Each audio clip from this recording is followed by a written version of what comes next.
Hi, everybody. I'm Lynn Singer, Deputy Provost and Vice President for Academic Affairs, and it is my great pleasure to welcome you to this special lecture by Dr. Robert Watson, who I hear is a rock star in Florida from somebody who just came in, on behalf of the Laura and Alvin Siegal Lifelong Learning Program at Case Western Reserve University.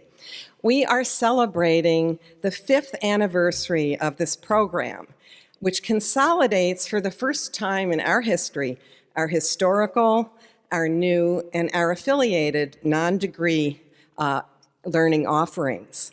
The historical ones, such as senior scholars and off-campus studies, which many of you have known for years. New ones, such as Jewish studies, coding boot camp. I hope we're all going to do coding boot camp. And travel programs with our very own faculty, which was something that we really wanted to have happen. And our affiliated programs. Our relationship, for example, with the Association for Continuing Education, or ACE, has now extended for over 50 years. You probably know about ACE from the great book sale that they have every year that just finished. Over the past 5 years, participation in the Siegal Lifelong Learning Program has doubled and has grown and flourished under Dr. Brian Amkraut's creative and dynamic leadership. And I'd like to acknowledge his and his wonderful staff's great work on this program. So Harvard Business Review says that lifelong learning is, quote, good for your health, your wallet, and your social life. Research shows that learning is positive for our health and longevity. It reduces stress, provides professional benefits, improves memory, and is a cornerstone for human flourishing and motivation and a democratic society. I would like to recognize and thank Laura and Al Siegal for their vision and support in providing all of us with these opportunities for lifelong learning. So please join me. They couldn't be here tonight. At the last minute, they could not come, but through their vision, we are here today. And as we enjoy, I heard so many people who hadn't been here before talking about this beautiful and incredible venue for our lecture tonight. I'd also like to acknowledge the generosity of Tamar and Milton Maltz in creating the Maltz Performing Arts Center. So please join me in thanking them. And we must all congratulate ourselves, the lifelong learners, who've come together to enjoy these gifts. So have a wonderful evening, and I look forward to seeing you at many more of these events. Thank you.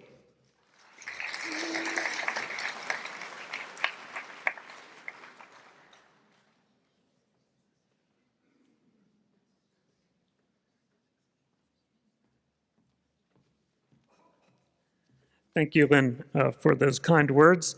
I'm Brian Amkraut, the Executive Director of the Laura and Alvin Siegal Lifelong Learning Program at Case Western Reserve, and it is my pleasure to welcome you. Before I introduce our speaker, I think tonight's event celebrating 5 years of Siegal Lifelong Learning merits a few words of thanks. Some of this is echoing Lynn's remarks, but I don't think we can thank some of these people enough. Of course, to Laura and Alvin for their generosity, vision, and leadership to get us started. But additionally, we're indebted to everyone else who has contributed and continues to contribute to our program. We cannot serve the community effectively without your ongoing philanthropic support. So I thank those of you who really make this program happen. We're pleased, really for the first time in one of our programs, to be here in the Maltz Performing Arts Center. So I want to echo our thanks, our gratitude to Milton Tamar as well. So thank you for all that you do for the community. I want to thank the university for believing in the value of our program. That goes to the president, Barbara Snyder, and special appreciation to Dr. Lynn Singer for her steadfast guidance and advocacy for our work. So thank you, Lynn, for all that you do. I personally want to thank all of our staff. Our program, as you heard, serves thousands of people during the year out of a pretty small office. So that takes tremendous commitment for those of you who are there every day in and out with me. So I really want to thank you guys as well. I do thank all of our participants, which includes many of you. We know that Cleveland is famous for its culture, and we depend on a community of genuine lifelong learners who we have to create and nurture a great environment for our programs. So thank you for continuing to be part of our program. The last group that I want to thank this evening, clearly not least, is our faculty. The lifelong learning instructors, people who join us, whether it's on stage or in the classroom, they really represent the lifeblood of our program.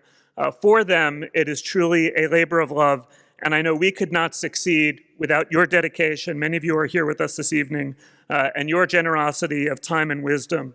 You are truly inspiring to us all. And that's a great segue into our speaker for tonight, who is one such instructor. Robert Watson is a professor, author, media commentator, and community activist who joined the faculty of Lynn University in 2007 after spending 15 years teaching at other universities around the country. He has published more than 40 books and hundreds of scholarly articles, book chapters, encyclopedia reference essays. He has co-convened a half-dozen national conferences on the American presidency, moderated political debates, forums, delivered more than 1,000 keynote addresses, that's a lot, town hall programs and lectures to civic, professional, and community groups. His work in the community also includes founding 3 nonprofit think tanks dedicated to civic education, political reform, and fact-checking campaign lies. It's probably fun. He is a frequent media commentator, has been interviewed thousands of times by local, national, and international television, radio, print, and online outlets, including, I'll just name a few, CNN, MSNBC, The New York Times, and he's appeared on C-SPAN's Book TV, Hardball with Chris Matthews, The Daily Show with Jon Stewart, and many more. He is also the editor of SUNY Press's popular book series on American presidents and edits and directs the multi-volume, multi-edition encyclopedia sets American Presidents and American First Ladies. Most importantly, Robert epitomizes that combination of scholarship and community engagement that Siegal Lifelong Learning represents here in Northeast Ohio. For him, this is just North Boca. I thank Laura and Alvin Siegal for introducing me to Robert over 5 years ago. I've had the good fortune to see him in action on numerous occasions, and I'm pleased to recognize him as an advocate of our program and personal friend as well.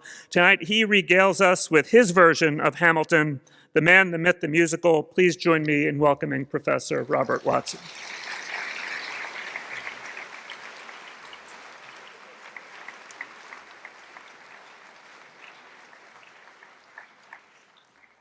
Okay, thank you, Dr. Amkraut. First off, where are my friends who winter in South Florida? All right, good to be here. I brought the humidity. It's a pleasure to be back in Cleveland. It's a wonderful city. I had a little time with my family earlier today to go to the Rock and Roll Hall of Fame and hit some of the lovely museums in your cultural center just down the road. It's a fantastic community, fantastic city. Before I begin, thank you to Laura and Alvin Siegal, and to Dr. Brian Amkraut, to Lynn Singer, to Cheryl Hirsch, and all the friendly folks at the Siegal Lifelong Learning Program. Thanks to the staff and administrators at CASE for having me back again. I'm surprised. And we have in the audience Mr. and Mrs. Maltz. Thank you for the philanthropy of providing this magnificent facility. If you haven't done so already, the Maltz Museum. I'm guessing how many folks have been to the museum? Lovely. I've had the pleasure of going there. David Schaefer, the director's in the audience today as well. And Mr. and Mrs. Maltz, I also had the pleasure down in South Florida of lecturing at a lifelong facility that you built. So thank you for all that you have done. Okay, so how many folks, show of hands, have seen the Broadway musical Hamilton? Whoa, nice. How many folks have heard the music? Okay. And the rest of you, do you at least have a $10 bill? Or you've heard of Hamilton? Okay. So this is a phenomenon, isn't it? Those that have seen the musical, it's probably the best thing you've seen. It's remarkable. Let me give you an example. I have the pleasure of lecturing at universities synagogues, cruise ships, historic sites, whatnot around the world. And I usually lecture on my books. I have a list of somewhere around 100 historical topics. And one of the topics that I've had on my list for 3 decades is the life of Alexander Hamilton. And no one ever requested it until about 1.5 years ago. Now I've given it in about 5 countries and 30 states. So everybody wants to talk about Hamilton. As a professor, here's the other thing I know.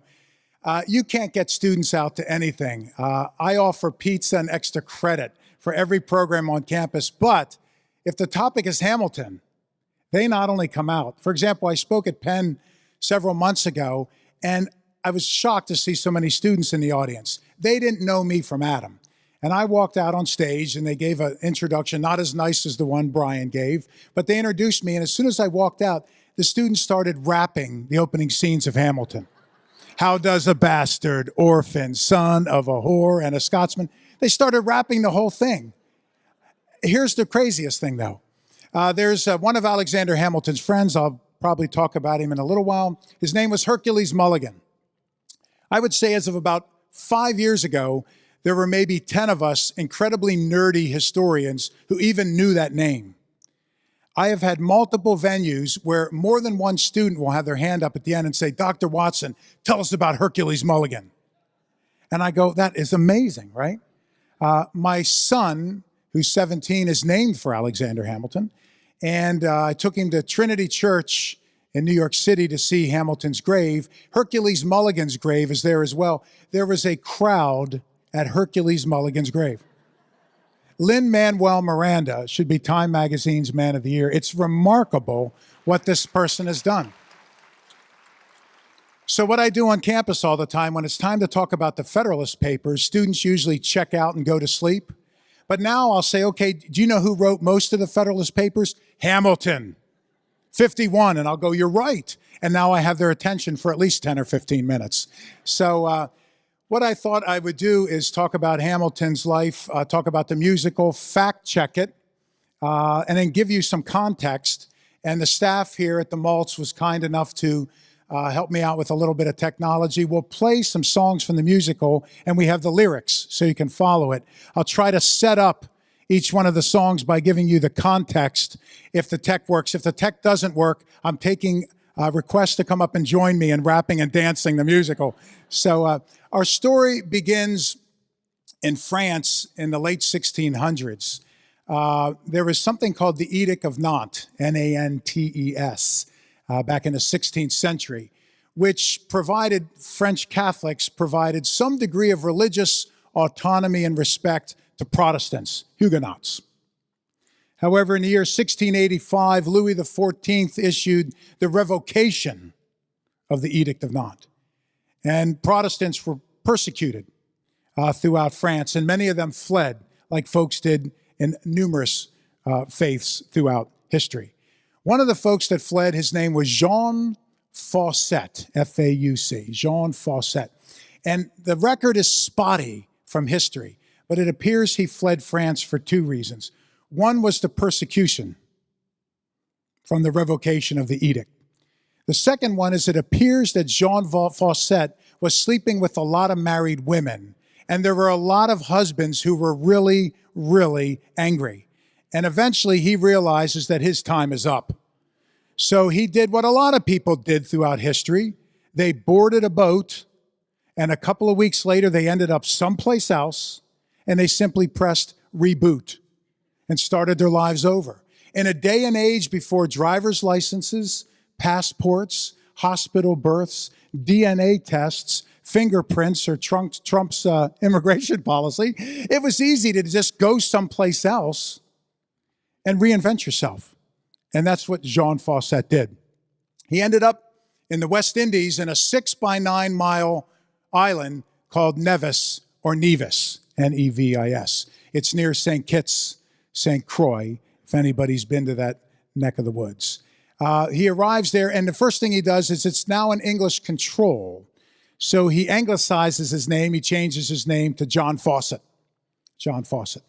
Now, the island of Nevis was originally called Las Nieves when it was under Spanish control. It was first discovered by Christopher Columbus during his second transatlantic crossing. Columbus saw in the West Indies what he described as a snow-covered mountain. Of course, you and I know that there are no snow-covered mountains in the Caribbean. What Columbus saw was a cloud, okay? But we all know that Chris Columbus was seriously directionally challenged, am I right? And you know, ladies, Mrs. Columbus was on the front of that ship going, Christopher H. Columbus, would you pull over and ask for directions, right? And he's going, baby, I know where I'm going. India is right over there, right? So Columbus named it Las Nevis. It became British, changed to Nevis or Nevis, and Jean Fawcett arrives there around 1700. You can't teach an old dog new tricks. Jean Fawcett has multiple mistresses, multiple children, it appears, with several women. He was married. We believe he had 7 children with that wife. We're not 100% certain. Finally, however, his wife has enough of it, and she decides to leave him. And she takes their youngest child, a daughter, Rachel, who is 16, we believe. The record's spotty, but we believe she's about 16. She's the only one not married, and she leaves and moves to St. Croix for a couple of reasons. One, her husband's reputation was bad on Nevis, and 2, the religious persecution started back up in Nevis, even under the British. So they moved to St. Croix. Now, the mother has a plan. Her daughter, Rachel, is beautiful.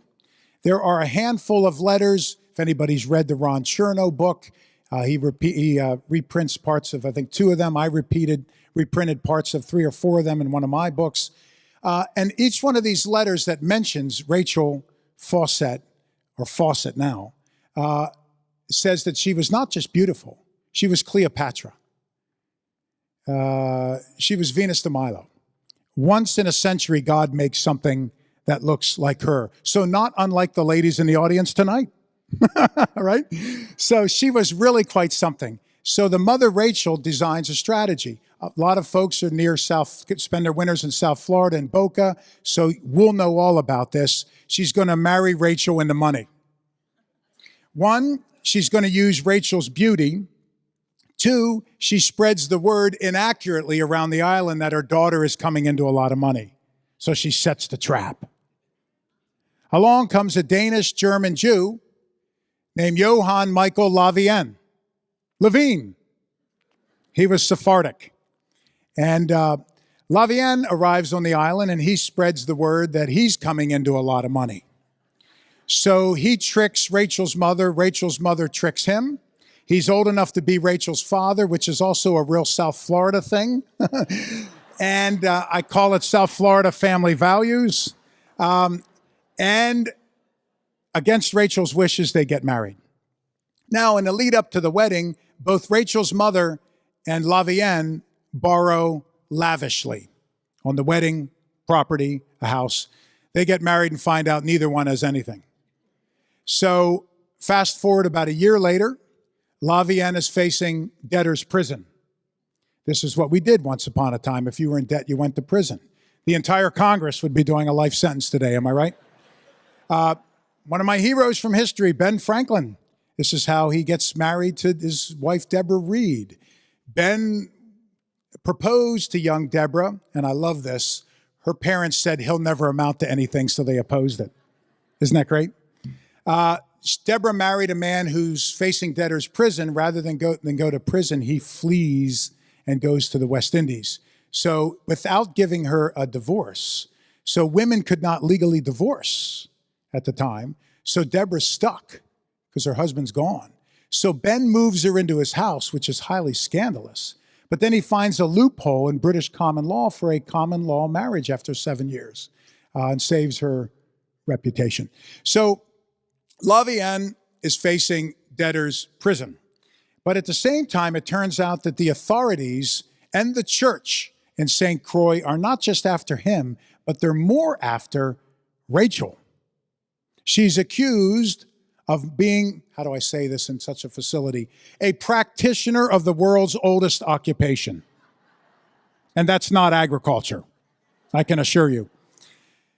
She's accused of multiple acts of whoredom. So Vie Anne takes a deal from the authorities. If he testifies against his wife, they'll let him out of prison, and he does. And his testimony, believe it or not, the papers, the letters, the documents still survive from the island of St. Croix in the 1700s. Don't you love it? How many hurricanes did it survive? And he said, my wife had gone a whoring with every man in the island but me. That was his testimony. So Rachel goes to prison, and Vie Anne takes their son, Peter, and pretty much disappears from history. Rachel goes to prison. Now, a prison in the island of St. Croix in the 1700s, this is a dungeon. I imagine a Johnny Depp pirate movie. I used to say Fairbanks, but my students had no idea what I was talking about. So I'm hip now, Johnny Depp. So I imagine the Pirates of the Caribbean ride at Disney World with skeletons chained to the wall. I imagine it was a death sentence. I can't imagine the food, the water, the conditions. I would guess that this young teenager is probably the only woman in this dungeon. That would be my guess. We don't know. Fortunately for her, the warden was a bachelor. His name was Captain Bertram Denully, Denully. And Denully falls wildly in lust with his prisoner. And he visits her in her prison cell. Now, we don't know, but it appears that she charged him for the visits. She was an entrepreneur, I suppose. A capitalist, I don't know. Eventually, she says, I went out of prison, and he moves her into his house, where it appears that she continued to charge him. Once she had enough money, she said, I'm leaving. And Rachel Fawcett Vie Anne moves to St. Kitts to start her life over again. Meanwhile, in Scotland, there's a family that has a title. They're aristocratic. They have a castle called the Grange. And the father of this clan is a very powerful, aristocratic fellow. His sons do very well, except the youngest son. The youngest son is a drunk. He's chronically unemployed. He's a ne'er-do-well. So like so many people in history, the youngest son goes to the port one day, probably drunk, gets in a boat, and a couple of days or weeks later rolls out into the island of St. Kitts. What we know about this Scottish nobleman, the young son, is he's a drunk, he's a ne'er-do-well, but he's ridiculously handsome and very charismatic. Now he meets Rachel. So it's like Brad and Angelina. It's like Jay-Z and Beyonce. I mean, this is the wedding, right? So they meet. The problem is they cannot get married because she's married but not divorced, and women cannot legally divorce. So they live together in sin. And they have two sons. The oldest is named James, after the father, and the youngest is Alexander Hamilton. This is where he comes from. So that's Alexander Hamilton. Hamilton's life is Shakespearean, everyone. It's tragic. It's remarkable. Rags to riches and then to folly. It's hard to name anyone who has had more of an impact on this country other than George Washington than Alexander Hamilton. And I always say you cannot understand Washington without understanding Hamilton, or vice versa. Hamilton always wanted a father. I neglected to say that his father, James Hamilton, when Hamilton was a little boy, the father fled, left the family. And his mother struggled to raise these two children, and with her reputation. And of course, her reputation was mud because of her occupation. Washington never had children of his own. He always wanted the brilliant, loyal son. Hamilton and Washington were the proper age apart, and when they met, it was basically father-son. Hamilton always saw Washington as the father. Washington always saw Hamilton as the son. So that would be that important relationship. In some ways, you could say Hamilton was Washington's brain. It was Hamilton that designs his tactics, writes his speeches. Washington was a rather shy and reluctant orator. Washington never spoke extemporaneously, always kept notes. And when Washington spoke, they said that, of course, this is in a day and age before these things. They said people would lean forward and you couldn't hear anything he said. Hamilton helps Washington write his inaugural speech, and I always say it's the greatest inaugural no one ever heard.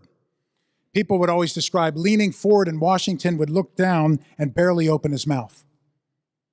So when he had to speak in public or debate or defend his positions, he would whisper to Hamilton, and Hamilton would speak on behalf of General Washington. And Hamilton was Cicero, a brilliant rhetorician and orator. Also had, as the musical says, a skill with the quill. He was an unbelievable writer. Hamilton is also an enigma. He left more of a written legacy than almost any of the founders. A fellow named Surratt, Professor Surratt, S-Y-R-E-T-T, who edited all the Hamilton papers, he sort of morbidly jokes with academics, it's a good thing Hamilton died before his 50th birthday, because it took me a lifetime to edit the work that was out there. Hamilton was such a prolific writer. There are a few songs where the lyrics in the musical say he was writing like he was running out of time. So Hamilton left behind a remarkable written legacy, and he was like my hero, Harry Truman. He was blunt, honest, frank, straightforward. So we know more, I would argue, about the public Hamilton than probably any other founder. But we don't know about the private Hamilton. He wouldn't talk about himself. The main reason is this upbringing. He is embarrassed about his upbringing. In fact, we don't even know when he was born. He was born on January 11th. We don't know if it was 1755 or 1757. Hamilton listed both dates on more than one occasion.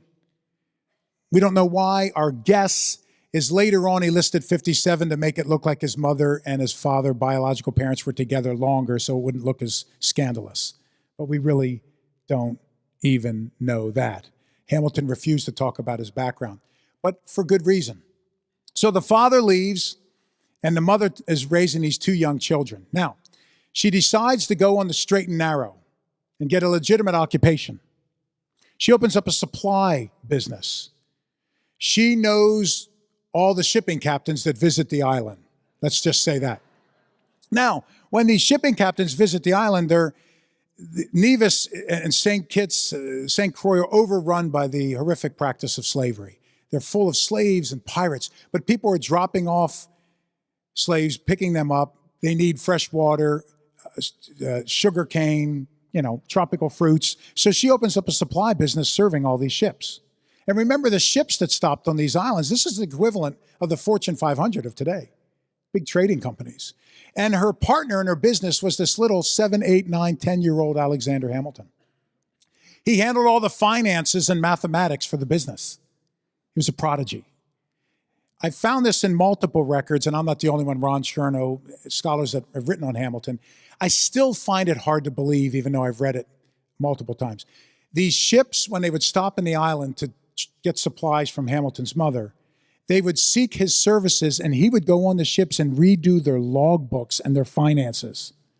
Could you imagine a Fortune 500 Chase Bank asking a 10-year-old? Well, if you saw what happened a few years ago, right? But it's remarkable. So this is Alexander Hamilton. Things are looking up for them. If anybody's been to Nevis, the tourism authority has a nice home there that they claim was the Hamilton home.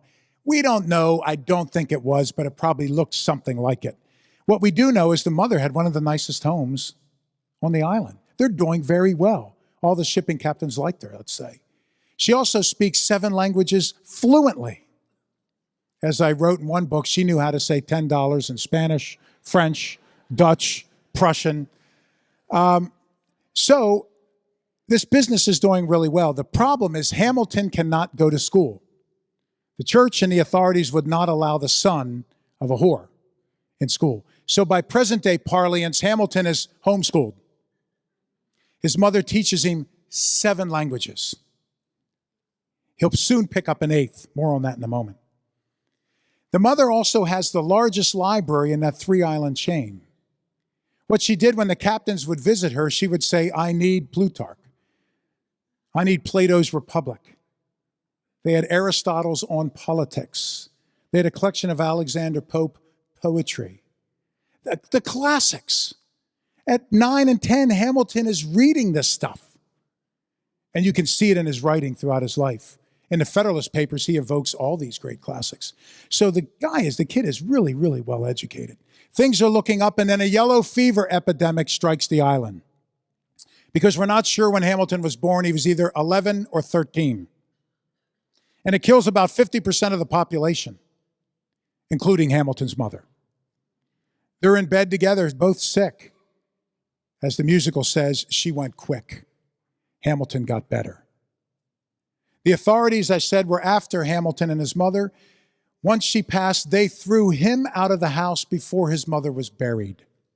He had to borrow a pair of shoes to attend his mother's funeral, which he organized as an 11 or 13-year-old. He's homeless, hungry, sick, and orphaned on a 6-by-9-mile rock infested with slavery in the middle of a yellow fever pandemic. He probably would have died. The mother had a cousin named Lytle who said that Hamilton could come live with him. Not because the man was generous. He wanted Hamilton as basically slave labor. Hamilton moves into the house, hears a commotion, walks into his cousin's room, and the guy committed bloody suicide, and Hamilton finds the body. He's now homeless again. Homeless, shoeless. I think Hamilton would have died.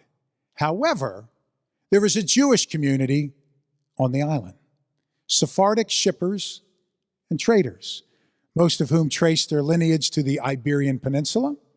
You're all probably well aware that sometime after the Spanish Inquisition, the Inquisition found its way later to Portugal. And a lot of Portuguese Jews fled, and Spanish Jews fled to present-day Poland, which is why circa 1933-39, Poland is basically the cultural capital of Jewish Europe. But several Sephardic Jews fled to Brazil. They fled to Brazil. And there they prospered until the Portuguese pogroms and Inquisition found their way to Brazil. And then they fled to Nevis, St. Kitts, and St. Croix. If you go to Nevis, there's a small Jewish cemetery there today that you can see. So this small Sephardic community of shippers and traders was on the island, and they adopt Hamilton as one of their own. He finally gets to go to school, goes to the Hebrew school at the only synagogue on the island, and the Jewish headmistress becomes his adoptive mother. And he adds an 8th language, Hebrew. Hebrew. At the little school, he graduates at the top of his class from the little Hebrew school.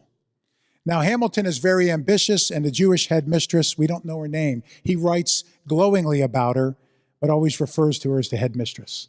So we don't even know who she was. She recognizes Hamilton's brilliance, and she's encouraging him to get a better job. He gets a job as a clerk. Things are looking up, and then a hurricane strikes the islands. One of the worst hurricanes in recorded history. Devastates all 3 islands. Virtually nothing left standing. Hamilton, as a kid, writes an account of the hurricane.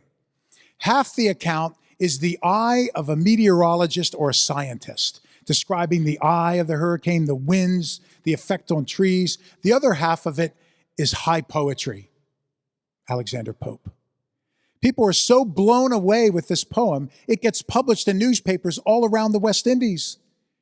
Hamilton's poetic scientific account of the hurricane gets published, get this, from New York City to London. And as they say in the musical, people are saying, who's this kid? This kid is insane, man. That's from the musical. This kid's insane, man. He had a reputation as a teenager. So the Jewish headmistress and the owner of the business where he clerked said, what do you want to do with your life? He said, when I grow up, I'm going to change the course of world history. Audacity. So they take up a collection to send him to the mainland, as the musical says. The Jewish community and the clerk and a couple shipping captains. And thanks to the philanthropy of the Jewish community and a shipping captain who presumably still missed his mother, he comes to New York City right as the revolution is about to break out. Now he's walking the streets famished. He's hungry. He wants to go to college. Good luck with that. He goes and meets the head of King's College, today Columbia University. He meets the president of the college, and the president is so blown away with this kid, he gives him the equivalent of a full scholarship. Hamilton can go to King's College. While he's at King's College, a couple things happen. There's a famous minister who's known for being a loyalist, a royalist. He's opposing the Patriots. And you know how the Patriots would kick over a soapbox, stand under the tree of liberty, and hear ye, hear ye. Or Thomas Paine's Common Sense or something of that effect. This minister, Reverend Samuel Seabury, would criticize the revolutionaries and argue why we were foolish to revolt. And then one day, some teenage student from King's College shows up and challenges the Right Reverend Samuel Seabury to a debate. And I'll let you guess who smoked the other one in the debate. Seabury would no longer debate Hamilton. Hamilton starts writing pamphlets, which are picked up all around the colonies for the cause of liberty. And then the moment happens in the summer of 1776, late summer and fall. George Washington, fresh off a victory in Boston, goes to New York City and digs in. General Howe and Admiral Howe, the Howe brothers, sail across the Atlantic with 32,000 soldiers, plus about 9,000 Hessian mercenaries, the most feared soldiers of the day. Washington's dug in New York. The problem is he has about 10,000 regulars. And how do you defend New York City? There's so many water access points. Washington digs in Brooklyn and elsewhere. The British land on Long Island and Staten Island. And they proceed to annihilate Washington. The Battle of Brooklyn, also known as Brooklyn Heights. Washington is destroyed at the Battle of Brooklyn. His army is chased back to the edge of the river. A nighttime evacuation to Manhattan, chased up Manhattan, chased out of New York City. By the time the fighting's over, Washington is fleeing down New Jersey, across the Parkway, the Turnpike, I suppose. He's down to 2,000 men by the time he crosses the Delaware River and into Pennsylvania to set up camp November, December 1776. One of the few bright spots of the New York City and Brooklyn campaign was this young kid, this teenager. Hamilton hears the cannons and the commotion.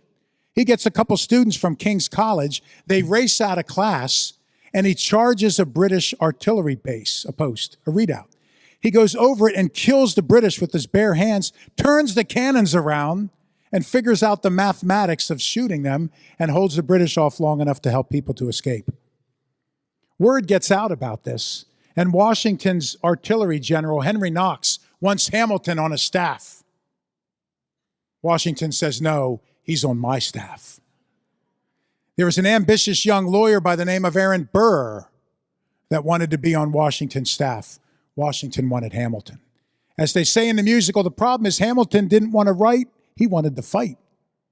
He rejects Washington's offer. Washington makes this bastard orphan son of a whore and a drunk Scotsman a colonel and his number one aide de camp. Whereupon Hamilton plays a role to win the war. Washington, as you are well aware, later the French, the Dutch, and the Spanish would join in the war against England. Who handles the translation, Spanish, French, and Dutch? Hamilton, Hamilton, Hamilton. Lafayette, Admiral de Grasse. Rochambeau, the French officers work with Washington. Who handles all the translation? Hamilton. Baron von Steuben trains the army. Who handles the Prussian? Hamilton. Who's the liaison with Congress? Hamilton. Who handles the finances? Or Hamilton. Hamilton, Hamilton, Hamilton. Now, Hamilton has three very good friends at this time, and they're essential for understanding the musical. His best friend is a young man named John Laurens.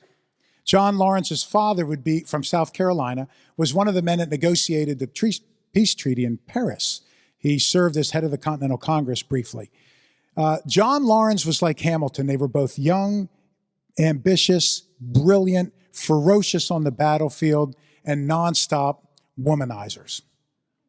Now, John Laurens and Hamilton shared something else. Laurens was, even though his father was one of the biggest slave owners in the Charleston area, Laurens was an abolitionist. He was against slavery. His father gives him money and some slaves and says, go, leave. Laurens frees the slaves and creates the first black battalion. Hamilton is an ardent abolitionist. His best friend as a kid was a slave. Hamilton and Laurens, get this, these two teenagers, they're for women's rights and they're against slavery. They were 200 years ahead of their time. So they become fast friends. Now, this is a little R-rated. Brian, should I tell this story? I'm putting it on Brian. But do you want to hear the story? Are you sure? Okay. So Lawrence and Hamilton are great patriots, and they help win the war. It's remarkable. George Washington sees them both as sons, but they're nonstop with the ladies. They have a contest to see who can bed the most women. Lawrence wins, even though Hamilton was far more handsome and legendary, because Washington won't let Hamilton out of camp. He's too valuable. Lawrence is sent all over the colonies to make reports, and Hamilton's frustrated. Hamilton and Lawrence are writing these letters back and forth, and they are a piece of work. I almost had to have a cigarette when I was reading them, and I don't smoke. So Lawrence is giving intimate play-by-play details to Hamilton, whereupon Hamilton goes back with play-by-play details to Lawrence. Let's just say this. During the one winter camp, Martha Washington was perturbed because there was a tomcat outside her cabin that was doing his business all night. You know how loud cats are.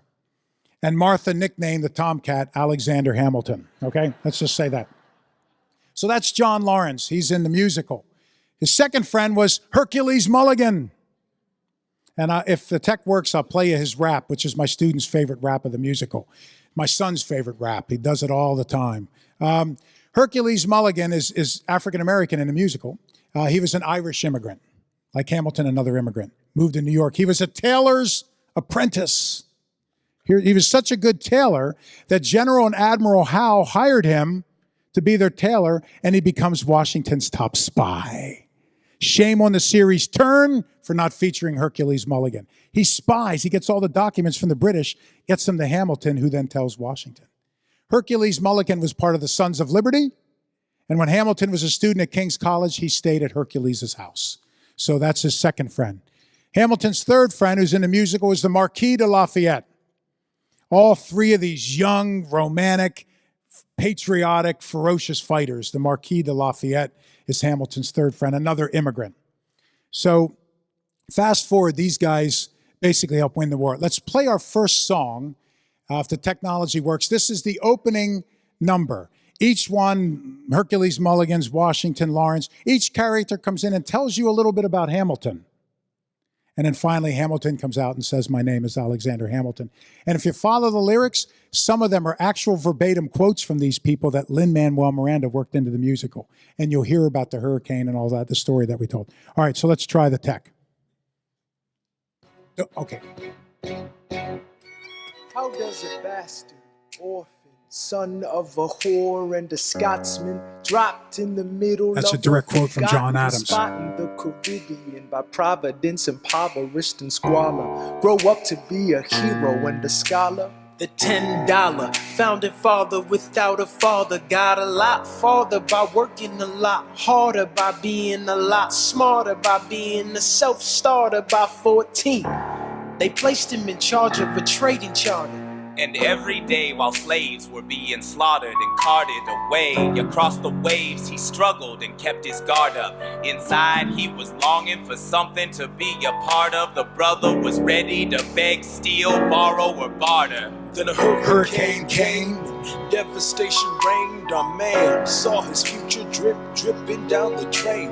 Put a pencil to his Here's his temple, famous letter. connected it to his brain, and he wrote his first refrain, the testament to his pain. Well, the word got around and said, "This kid is insane, man." Took a book collection. That's the Jewish community. Send him to the mainland. Get your education. Don't forget from whence you came, and the world's gonna know your name. What's your name, man? Alexander Hamilton. My name is Alexander Hamilton. And there's a million things I haven't done. But just you wait, just you wait. When he was 10, his father split, full His of father split. Ridden 2 years later, see Alex and his mother bedridden, half dead, sitting in their own sick, the scent thick. And Alex got better, but his mother went quick. Moved in with a cousin, The cousin committed suicide.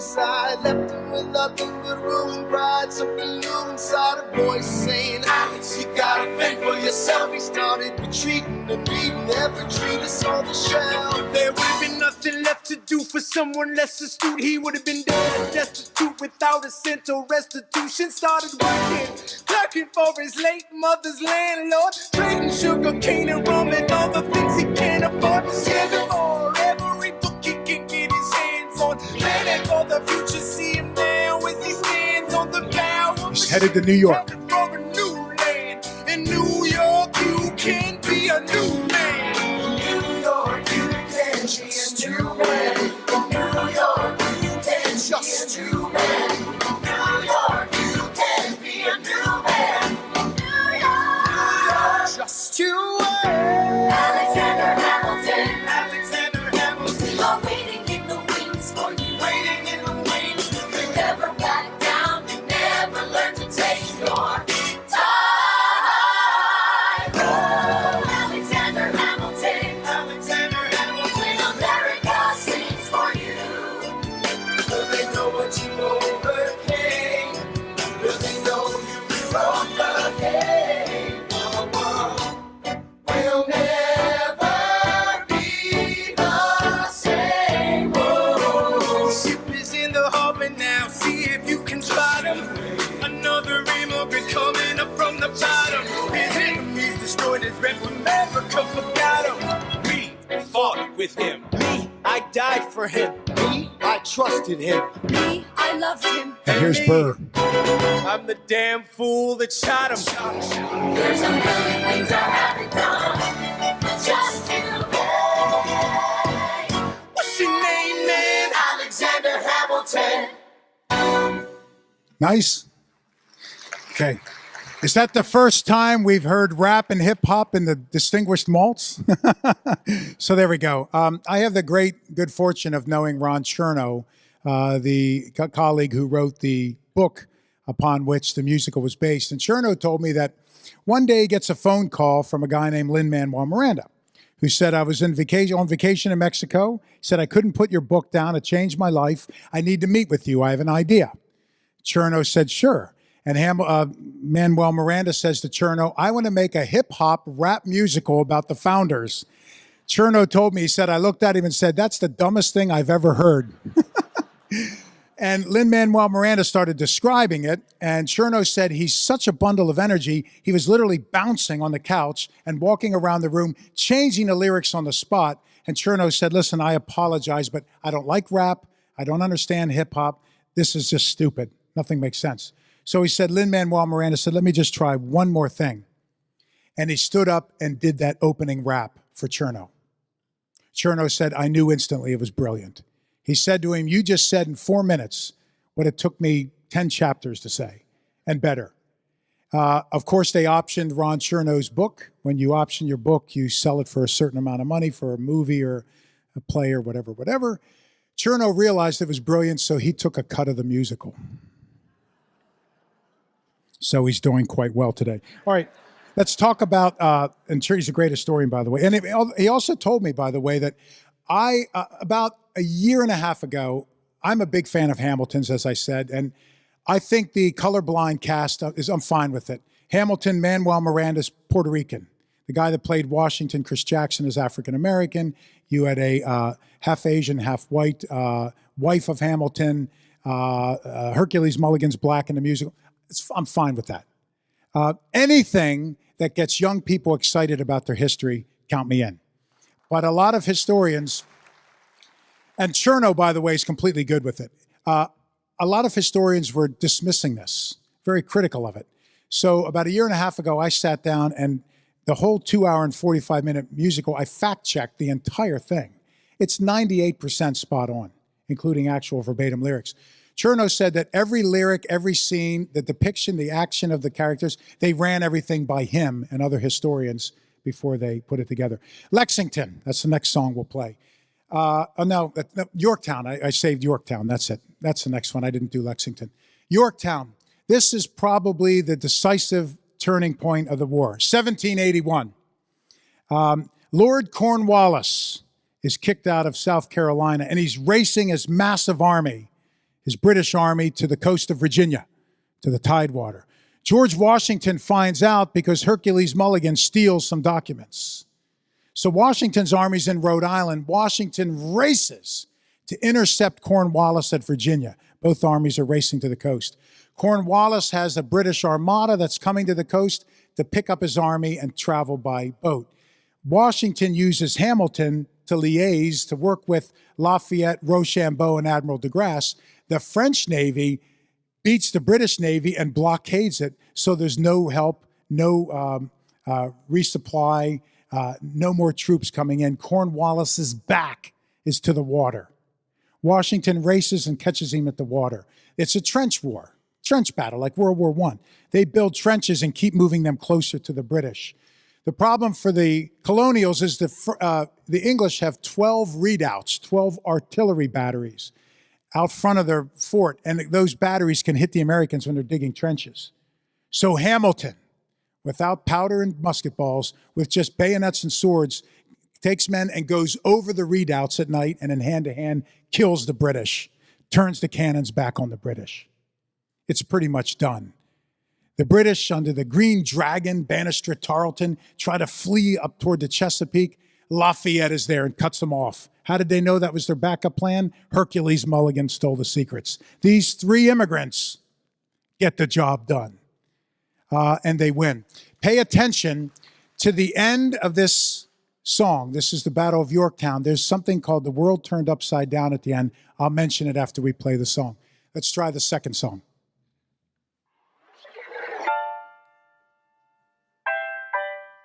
The Battle of Yorktown, 1781.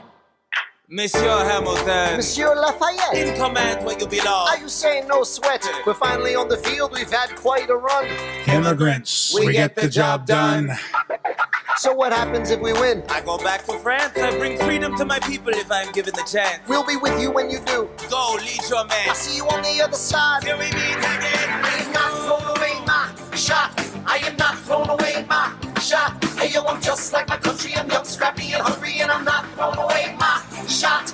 I am not thrown away my shot. Till the world turns upside down. Till the world turns upside down. I imagine death so much it feels more like a memory. This is where it gets me. On my feet, the enemy ahead of me. If this is the end of me, at least I have a friend with me. Weapon in my hand, a command of my men with me. Then I remember my Eliza is expecting me. Not only that, my Eliza is expecting. We gotta go, gotta get the job done. Gotta start a new nation, gotta meet my son. Keep the bullets out your gun, the bullets out your gun. We move undercover and we move as one. Through the night we have one shot to live another day. We cannot let a stray gunshot give us away. We will fight up close, seize the moment and stay in it. It's either that or meet the business end of a bayonet. The code word is Rochambeau. Dig me? Rochambeau. You have your orders, Rochambeau. so the American experiment begins with my friends all scattered to the winds. Lawrence is in South Carolina, redefining bravery. We'll never be free until we end slavery. When we finally drive the British away, Lafayette is there waiting in Lafayette's Chesapeake there. Bay.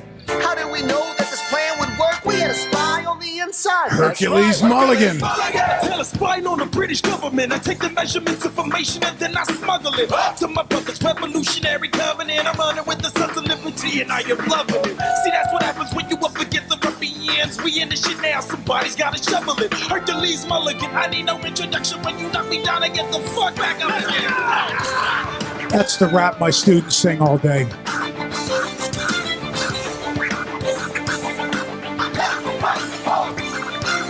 In the musical, this is the Battle of Yorktown. They're fighting on stage.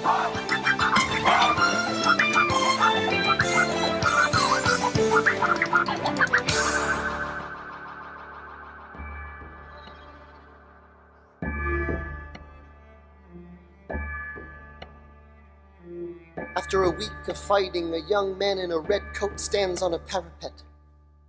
We lower our guns as he frantically waves their white handkerchief.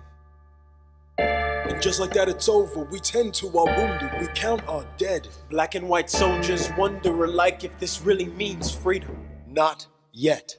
We negotiate the terms of surrender. I see George Washington smile. We escort their men out of Yorktown.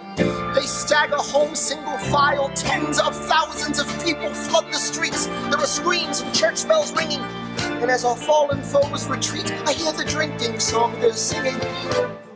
The world turned upside down. The world turned upside down. That's good. You can cut it there for sake of time. Where's our AV? Thank you. Appreciate it. The world turned upside down. So what happened was this. At the end of the battle, Cornwallis, the British commander, he hated the idea of formally surrendering to George Washington, a man he did not deem fit to face him on the battlefield. So Cornwallis pretended he was sick and sent his second in command to present his sword. The second in command refused to present it to Washington, so he went to Rochambeau. Rochambeau said, the commander's Washington. When the man went to Washington, Washington refused to accept it and had his second in command, General Benjamin Lincoln, accept it. And then Cornwallis said, at least give us the parade that is the courtesy of warfare at the time. Let us march out, bayonets fixed, flags unfurled. Washington said, no. You'll walk out in shame and drop your muskets, because that's what the British did to the Americans every time they beat us. So when the British marched out, when I was fact-checking this a year and a half ago, I almost fell out of my chair. When the British marched out, the British band played a popular old drinking song called The World Turned Upside Down. The same lyrics, the same melody. I heard it and I went, how did he know this? But then I checked and it's in Ron Cherno's book. So Lin-Manuel Miranda did his homework. Let me fast forward and move toward an end here. Hamilton needs two things, he says, to change the course of history. He needs to tie himself to the greatest man of his times. Check, George Washington. Father, son. Washington not only made Hamilton his aide-de-camp and a colonel, but during his first inaugural presidency, he names Hamilton as Secretary of the Treasury, where Hamilton designs the financial plan that successfully gets the country out of debt. Secondly, Hamilton says, I need one more thing to change history, and that is I need to marry into money. So Hamilton wrote to John Lawrence before his death saying, I watched my mother and she could get a man to do anything she wanted. So I think I can do the same. This is not an admiral trait of Hamilton's, but it is what it is. So Hamilton aims high. General Philip Schuyler, Schuyler. If anybody's been to Albany, the Schuyler Mansion's still there. General Schuyler was friends with Washington, rich, senator, general, check, check, check. And he has 3 beautiful daughters that aren't married. Check. So Hamilton gets an invite to Schuyler's party. He's going to marry one of the daughters. Which one, he doesn't care.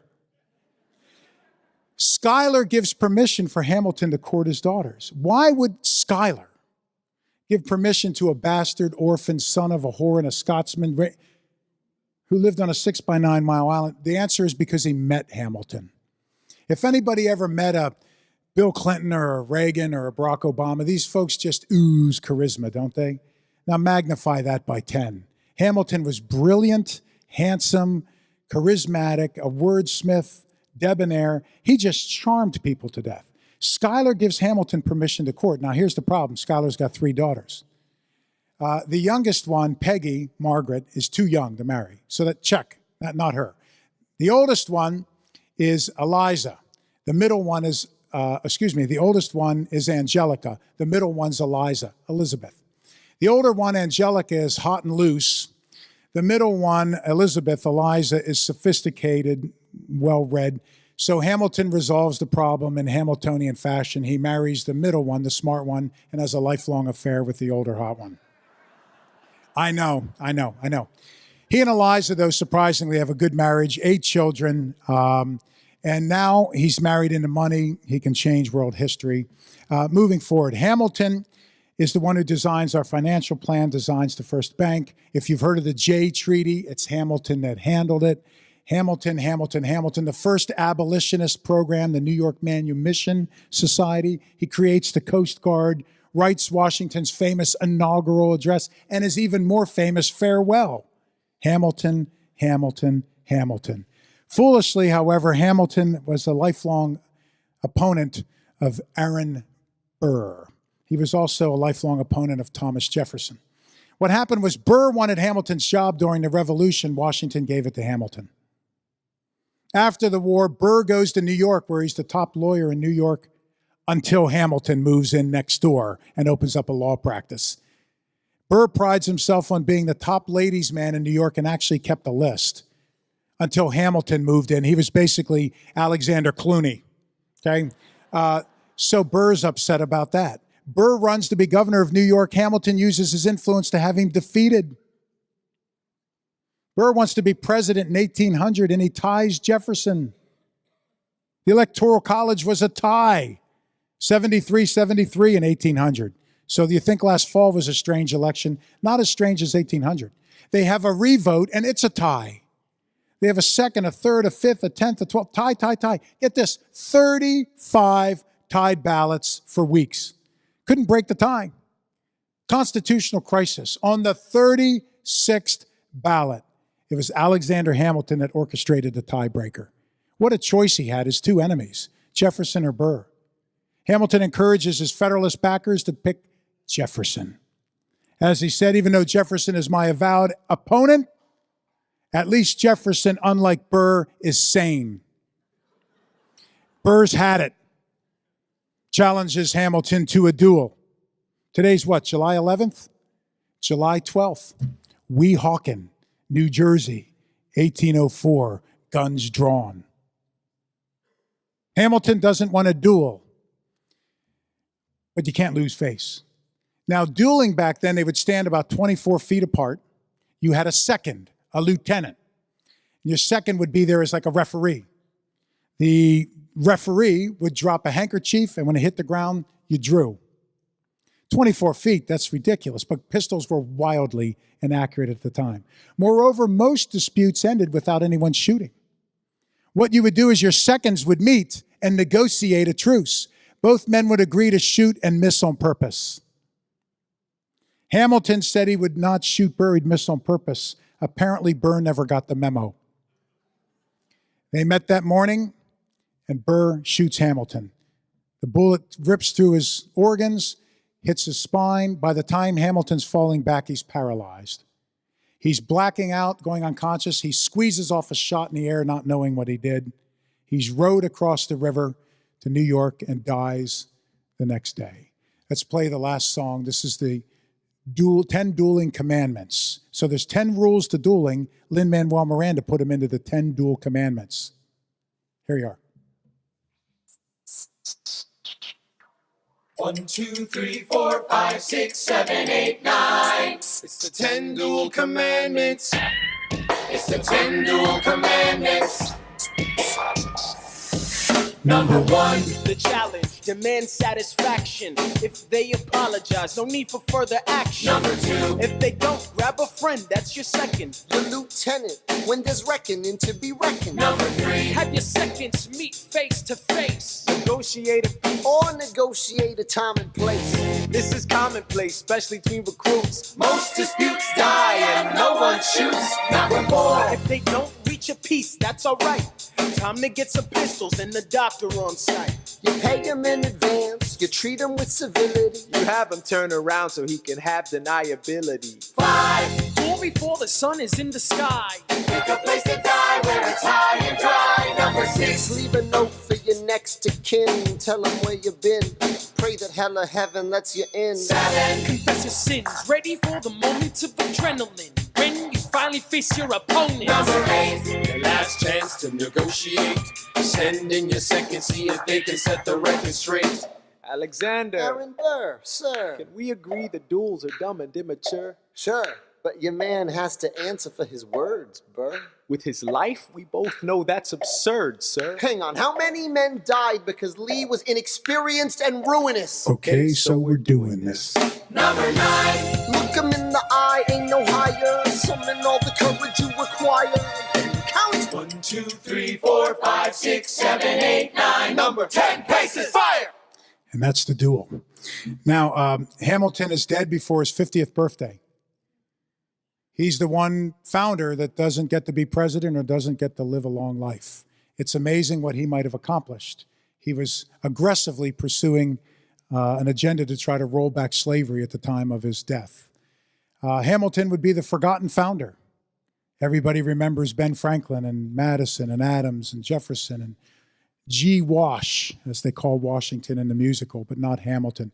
However, two things rescue Hamilton's reputation. One is Eliza, his wife, re-enters the narrative. She lives to be 97 in a day and age when 40 was the average life expectancy. That's like the new 145, right? She and her one son collect all of Hamilton's writings and organize them like a professional archivist.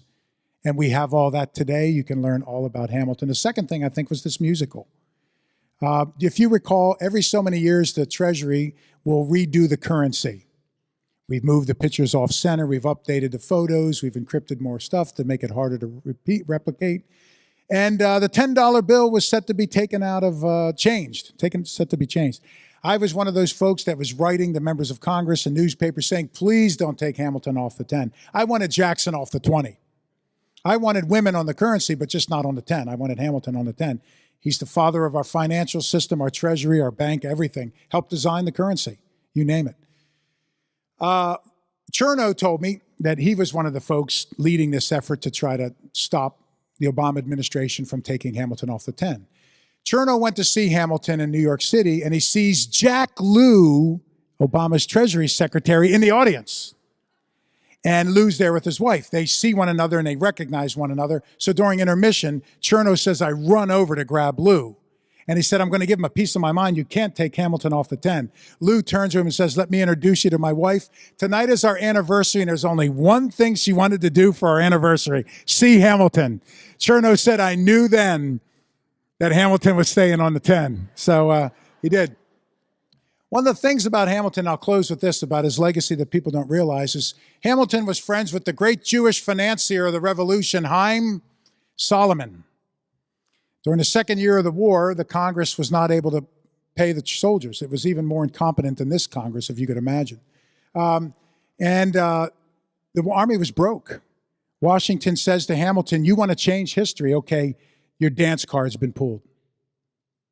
Find me an alternative way of financing the revolution. He meets with Solomon. Solomon, his family was also chased out of the Iberian Peninsula, went to Poland. There were vigilante anti-Semites that would attack the little Jewish enclaves. Haim Solomon, as a teenager, organized a resistance. It finally became apparent that they were going to kill Haim Solomon, so the community sent him away. He travels throughout Europe and picks up 7 languages, like Hamilton. Then he goes to England and grabs an 8th. Hears about the revolution. He sails for New York to become a patriot, just like Hamilton. They're around the same age. They're both patriotic. The Jewish ties, 8 languages, mathematical financial geniuses. Haim Solomon offers his services to the patriots, and they say no, largely because he's Jewish. Eventually, however, he befriends a number of important founders, offers his homes, negotiates deals. It's Solomon and Hamilton that do a lot of the financing, that finish up the deals Ben Franklin cut in France and John Adams cut with the Dutch. We have the equivalent of an 18th century check that survives today. It was from the French government to fund the revolution. They sent it and made it out to Haim Solomon, not Robert Morris, the treasurer. About a decade or so ago, I was at the Library of Congress doing some research on Hamilton, and I knew about Haim Solomon, but I knew this much, like everybody. And Hamilton kept talking about Haim Solomon. So I said, let me take about a day and digress, and let me dig up what I can on Solomon. So it seemed to me that Solomon financed the revolution, but history books record that Robert Morris, the superintendent of the Treasury, financed it. So I asked the reference librarian, they had Robert Morris's diaries. I got 4 years of his diaries during the war. And here's my very sophisticated PhD research. This is why I spent 10 years in college, 3 years. You ready for this? Okay, I got an 8x11 notepad and a number 2 pencil. And every time I was reading Robert Morris, when he said Solomon financed it, I made a line. But here's where the PhD comes in. After 4 lines, yeah, I went across. We have a lot of PhDs in the audience, right? I counted, I think it was 73 times that Morris, by his own pen. So Hamilton and Solomon do this. Solomon, unfortunately, at the end of the war, is not repaid by the founders. The first Congress is working on a religious loyalty oath. You had to take an oath to Christianity to be a citizen, to come here, or to vote. how quickly we forgot. Solomon, who's dying of tuberculosis, goes in to testify before that Congress. He's unable to convince them, but he doesn't give up. Solomon goes and meets with a few of his friends and asked his friends if they wouldn't mind intervening on his behalf. Who were his friends? James Wilson, James Madison, Alexander Hamilton, and George Washington. And when Hamilton and Washington walk in, the Congress folds its paper, and that's it. Solomon and Hamilton helped to defeat this misguided religious loyalty oath.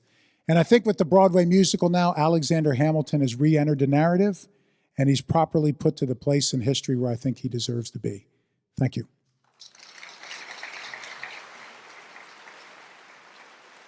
Questions? Thank you. Questions? There's a, thank you. There are 2 microphones here, and if you haven't picked up this list of all the exciting programs at the Siegal, please be sure to pick it up on your way out. I would certainly be going to a lot of them if Brian will get me another plane ticket. Microphones there, have at me. If you don't want to get up, yell at me and I'll repeat it for the audience. Ma'am, while we're queuing up, yell at me.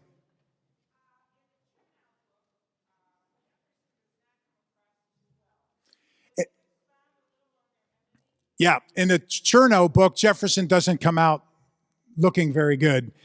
Jefferson and Hamilton did not get along. I've always been a Hamiltonian. If there's any historians in the audience or anybody knows American historians, we've got a thing.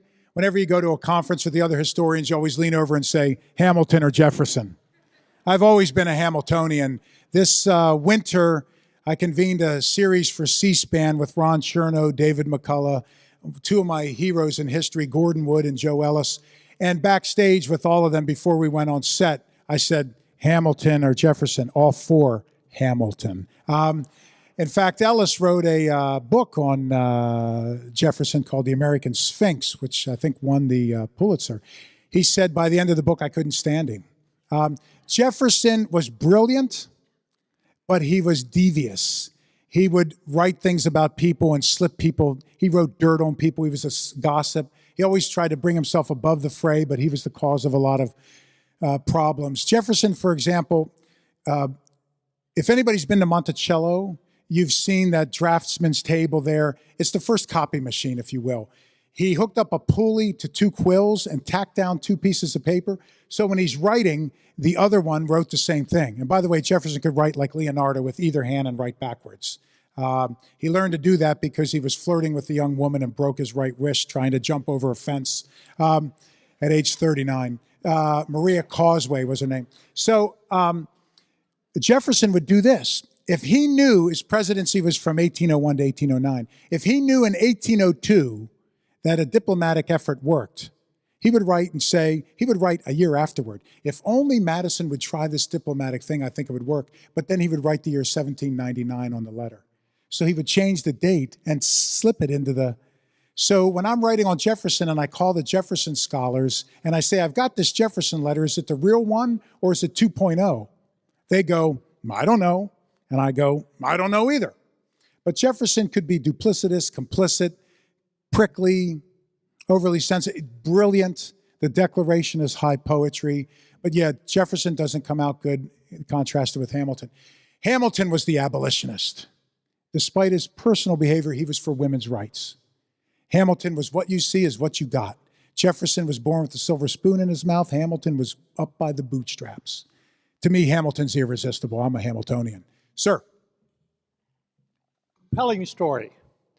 There's one person that Chernow talks about that you haven't talked about, mentioned, and that's Edward Stevens. Could you comment? Okay. Yeah, there's a lot of, I cut out so much that I would do, but I didn't want to be here 4 weeks. So there's a Stevens. So there's a couple of, again, we don't know a lot about Hamilton's upbringing. What we do know is there was a boy that he played with that he looked a lot alike. There was a man who showed Hamilton some charity and helped him out a little bit, who looked a lot like an older Hamilton. There's a theory that he had an affair with Hamilton's mother, and Hamilton and one of his playmates were actually half-brothers. I can't say yes definitively, and I can't say no definitively. What we can say is that Hamilton was said to resemble Stevens, but also to resemble his father, James Hamilton. He had the same steely blue eyes and fair complexion and that very prominent nose you see on the profile on the $10 bill that his father had. So we just don't know the answer. Hamilton, before the age of about 19, is an enigma. There's a lot we don't know. So we can't really definitively settle the debate. If I had to guess, I would guess James Hamilton was the biological father, but I don't know. Yeah, good question. Sir?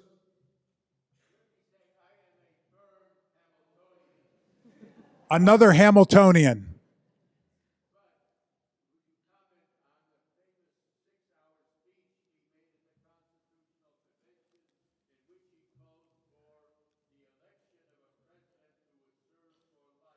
Yeah, Hamilton, he was a flawed person.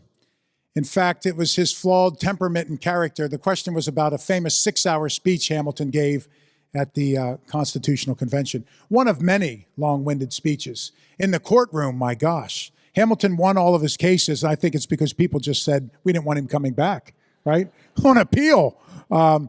So Hamilton's his character flaw was such that he should have never fought Burr in that duel. That was foolish. And he lost his firstborn son, Philip, to a duel not long before in Weehawken, New Jersey, same pistols. Philip was defending his father's reputation from a guy that was named George Meeker, who was bad-mouthing Alexander Hamilton. So the Hamiltons were hotheads. He was also long-winded. Hamilton and Jefferson, their biggest disagreement, Jefferson favored states' rights, less government. Hamilton favored a stronger federal government, more government. Here's the irony. Hamilton's model for government is absolutely the blueprint for today's Democratic Party. Jefferson's is for today's Republican Party. The irony is the Republicans always have Democrats always have a Jefferson-Jackson dinner. If Jefferson was alive today, he'd be a Republican. Not a Tea Party, Cruz, Trump Republican, a Bob Dole, Eisenhower Republican. If Hamilton was alive today, he'd definitely be a liberal Democrat. If Lincoln was alive today, he'd definitely be a liberal Democrat. For under Teddy Roosevelt from 1901 to 1909, the parties switched positions. So if you're a Republican 1909 on, you would have been a Democrat in the 1800s. If you're a Democrat 1909 on, you'd been a Republican in the 1800s. Hamilton favored a strong government. He went overboard. At one point, he was advocating president for life. He wanted the governors to appoint people to Congress. He wanted a 7-year term for the presidency as his fallback negotiating position. Hamilton's argument was we were weak. We needed a strong executive to make these colonies turn into states and come together as a nation. Hamilton's views were shared by Washington, Marshall, John Adams, whereas Jefferson's were shared by Madison, Monroe, and you had the Federalists and the Anti-Federalists, which would form the first political parties. And Hamilton and Jefferson were the two founders of the first political parties. So, of course, I don't agree with that part of Hamilton. Again, he was a flawed person. I agree with him overall. Looks like two young ladies here. Okay. What about Mariah Reynolds? Mariah Reynolds. Whoa, I'm impressed. Mariah Reynolds. Okay. That's R-rated plus. So Mariah Reynolds. Alexander Hamilton was a ladies' man, which I said earlier. He had a lot of affairs, and I named my son Hamilton despite that, not because of it. This part of him, of course, I don't agree with. Hamilton in his letters he's Hugh Hefner meets Charlie Sheen meets George Clooney in his letters. It's remarkable. He continually brags about such Trumpian things as the size of his nose, not hands, not other anatomical parts. One of Hamilton's mistresses was Mariah Reynolds. He's in New York practicing law while his wife and children are in upstate New York at the Schuyler Mansion in Albany. Hamilton is alone, and a woman named Mariah Reynolds comes to see him and says that her husband is cruel to her, has left her, she has no money, she needs a lawyer, she needs money. Why don't you come over to my house tonight and we'll talk about it? Hamilton did. And one thing turned into another. It was a long-term, month after month affair. What happened was Mariah Reynolds' husband had set this whole thing up, and he kept the letters and then blackmailed Hamilton. That ruined Hamilton's reputation. It was Jefferson and others that got hold of the letters and went to Jefferson and Madison, who go to Hamilton and said, looky what we have, you're ruined. Part of the Hamilton-Burr argument that led to the duel was over Maria Reynolds.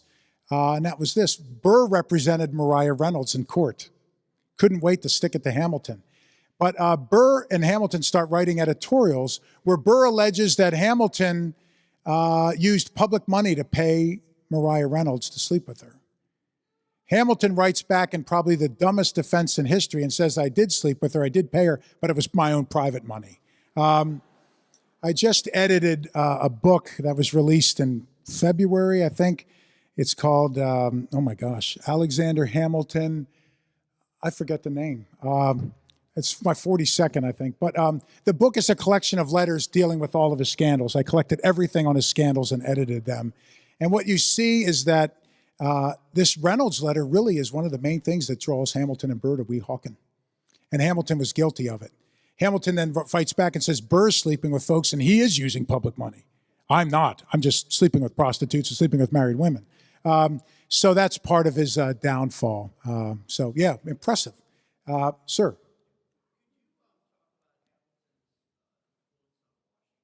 Hamilton's influence on George Washington, absolutely. Profound influence. George Washington, you know, first in war, first in peace, first in the hearts of his countrymen, the minds of his countrymen. Washington, maybe the foremost American. But Washington, unlike the other founders, unlike the other men that gathered at Philadelphia, Washington was not well read. Washington was not well traveled. He made one trip out of the country. He went to Barbados for a few days when he was a teenager. His older half-brother, Lawrence, was dying of, we think, tuberculosis, and he went there for R&R and took George with him. And George runs around Barbados, enjoys the beach, loves the island, goes dancing every night, and contracts a disease. As I wrote in one of my books, he enjoyed the tropical fruits of Barbados. But George was an amazing man, character, stoic, brave. Anybody knows about the Braddock affair, look it up at Fort Duquesne. Washington is suicidal in his bravery, kills Indians with his bare hands. But Washington was not an intellectual. Adams, imagine being in the company of Adams, Madison, Franklin. Good God, I wouldn't say anything, would you? Washington was not well read. He relied on Hamilton. Hamilton was Washington's iPad. He was his encyclopedia, his speech giver, his speech writer, his letter writer, his advisor, his brain. So when they got into great fights over Locke or Hobbes, Montesquieu and Rousseau and checks and balances and separation of powers, the framers debated Plato versus Aristotle. Washington had nothing to say. He allowed Hamilton to do his talking. So Hamilton's influence on Washington is profound. Again, I'm a big Washington guy. Either Washington or Franklin is the greatest American to ever live. But I absolutely believe there would not have been a Washington without Hamilton. No way. Back there, sir or ma'am, I can't see. I just see a white shirt.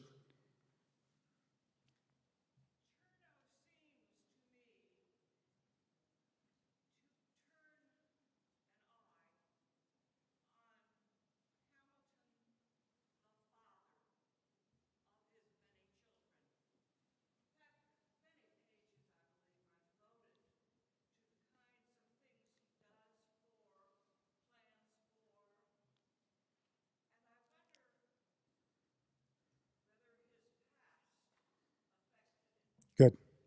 So the question was, Chernow devotes some attention to Hamilton as a father and how doting he was as a father, and you wonder if his past didn't have something to do with it. Excellent point, ma'am. Yes, I think it did. Also, you see the Hamilton-Haim-Solomon connection because remember Hamilton's relatives were French Huguenots who escaped religious persecution. Hamilton was a lifelong champion of religious tolerance. And you've all probably seen some of the letters that George Washington wrote to rabbis around the new country. You probably have seen these letters where Washington speaks to the Jewish community as, quote unquote, the stock of Abraham. And he shows a remarkable degree of caring, sensitivity, and knowledge of the history of the persecution and promise. Washington didn't know that. It was Hamilton. Washington also says repeatedly that he wants congregations to know that his commitment to political liberty is equaled by his commitment to religious liberty. That's a Hamilton line. So Hamilton's upbringing influenced him there, terms of his lifelong advocacy for religious tolerance. It influenced him as being an abolitionist. I also think influenced him as a father. I've written on social history. I always say that, we know probably everything there is to know about World War II and the Civil War as much as we can. But what we don't have is we don't have the stories of the women and children. We don't know about the love letters, the poems, the recipes, the musical scores, the games children played. That's the real history. So I spend probably as much time writing about that as I do the War of 1812 or the Civil War in my books. And one of the things I often fall back on is people like Abraham Lincoln, who could not stand his father and lost his mother at a young age. Lincoln was probably the only dad in America in the mid-1800s that changed a diaper. Lincoln doted on children. Men were utterly absent from child rearing until modern times. Utterly and completely absent. Not Hamilton, not Lincoln, not Ben Franklin.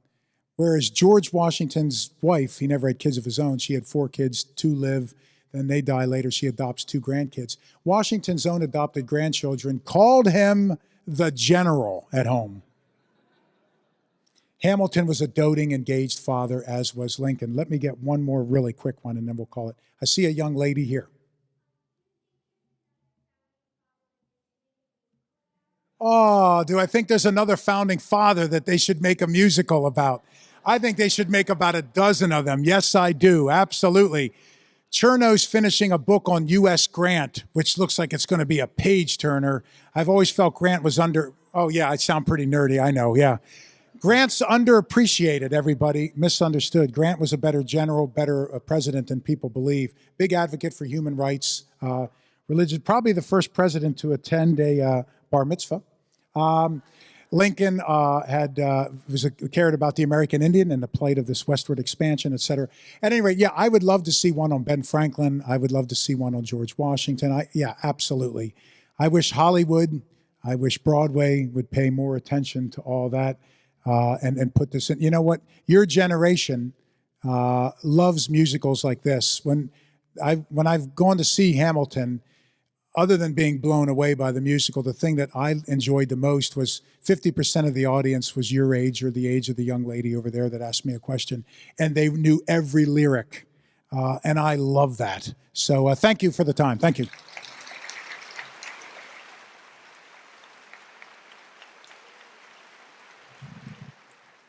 So, of course, we want to thank Robert for sharing his time with us. I want to thank all of you for joining us, and please pay attention to upcoming programs at Siegal Lifelong Learning. Have a great night.